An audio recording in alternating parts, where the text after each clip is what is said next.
Quand j'étais jeune, je m'étonnais de voir les mêmes titres dans plusieurs journaux différents. La situation n'a pas fort changé. À Pour, vous allez trouver plusieurs points de vue, une façon nouvelle d'approcher l'information, plus progressiste et peut-être plus emballante pour l'avenir. Alors abonnez-vous. Victor Dédage, bonjour. Bonjour.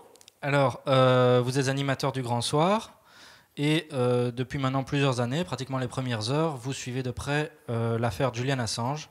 Alors, je vous propose aujourd'hui une petite expérience, un petit jeu. On va faire l'interview mainstream. Ça vous va ? Ouais, ça me va. Dans votre question, il doit y avoir un mot qui est exact, c'est proche, et le nom de Julian Assange. Donc vous contestez les faits ? Non, je conteste les mensonges qui se répandent sur cette affaire. Je vais le répéter parce que les gens, généralement, ils l'entendent passer, mais on va le dire. Écoutez-moi bien, Julian Assange n'est accusé formellement de rien. Julian Assange n'a violé aucune loi d'une juridiction dont il dépendait. Il est quand même accusé par les États-Unis sous le coup de l'Espionnage Act. Donc, il est accusé. Je répète ma phrase. N'est coupable d'avoir violé aucune loi d'une juridiction dont il dépendait. Alors l'extraterritorialité, c'est un concept assez particulier, je crois, aux Américains qui ont une certaine propension, tendance à considérer que leurs lois s'appliquent partout dans le monde. C'est le seul pays qui fait ça. Et sur ce cas de Assange, le raisonnement il serait le suivant.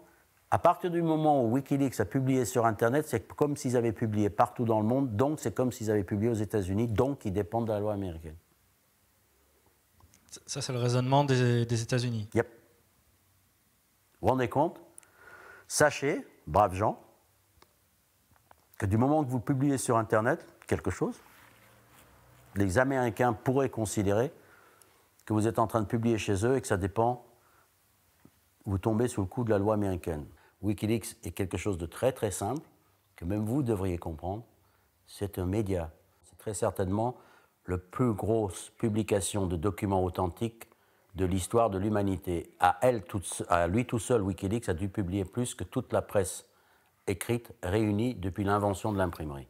Imaginez un journaliste du Monde qui dirait « Ce Julian Assange, c'est vraiment une grosse merde, c'est un étron ». Je suis en train de traduire littéralement la phrase. Pour le cas de Julian Assange, un homme seul, abandonné de tous, traqué par 12 agences de renseignement de la plus grande puissance militaire pour avoir publié la vérité et des documents sur des crimes de guerre, la corruption mentale, la dégénérescence mentale à ce stade-là est aussi généralisée, me fout la trouille quant à la nature même du métier de cette profession de journaliste mainstream. Je comprends que tout le monde n'ait pas le sens du martyr. Mais de là à se la jouer contraire, se joindre à eux pour enfoncer les mecs de Wikileaks, ça c'est une... Au pire, ferme ta gueule, quoi. Voilà. Au pire, ferme ta gueule, fais semblant que tu ne connais pas Wikileaks, va dans ta rubrique des chiens écrasés, parle de la reine d'Angleterre, parle de Johnson et fous-leur la paix. Si tu n'as pas les couilles, si tu n'as pas le courage de les défendre, si tu n'as même pas le courage d'être neutre, s'il te plaît, ferme-la. Parce que c'est dangereux comme comportement, ce qu'ils font là, ce qu'ils ont fait avec Assange. C'est que je me dis que finalement, le problème, c'est peut-être pas les dirigeants criminels, c'est peut-être le problème, il est dans les médias mainstream qui les protègent, qui les présentent comme des gens normaux, qui leur trouvent des excuses, qui leur tend le micro.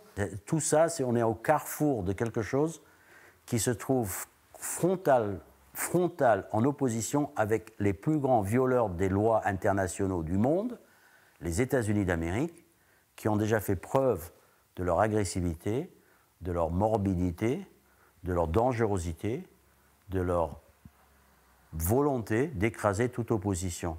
Je rappelle qu'ils ont mobilisé les 12 agences de renseignement de l'armée, FBI, CIA, et des tonnes dont on n'entend jamais parler, contre une seule personne, à travers le monde, avec une équipe de 120 agents dédiés à ça.